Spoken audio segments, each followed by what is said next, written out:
sa vylákať. Udalé na gól! Presne to sa stalo, čo som povedal, dali sme sa vylákať, jeden zažil. Opäť Milander, pozrite sa čo robí, pozrite sa ako sa natlačí, Lašák nekontroluje. Je to gól, bohužiaľ.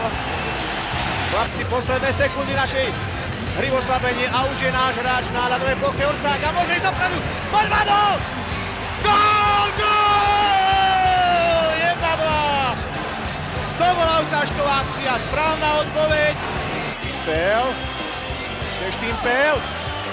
Kde je gól? Kde je to gól? Ešte gól! Gól! Hurá! 2-2.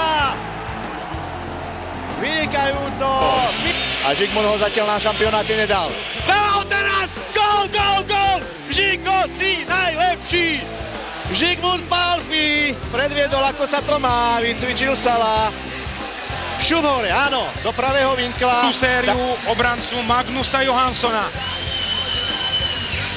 Lašák! Fantastický! Jano chytil aj 4. nájazd. Teraz ak dáme gól, postúpime do finále majstrovstiev sveta.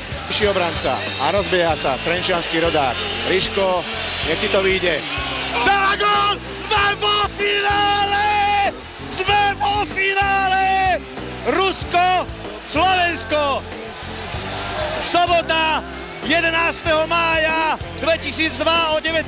hodine priamy prenos STV. Už teraz pozývam všetkých obrazovkám. Kupujte nové televízory, objednávajte miesta v hostincoch, krčmách, kaviarniach, u svojich priateľov. Všetko bude pri televízoroch. Slovensko vyhráva!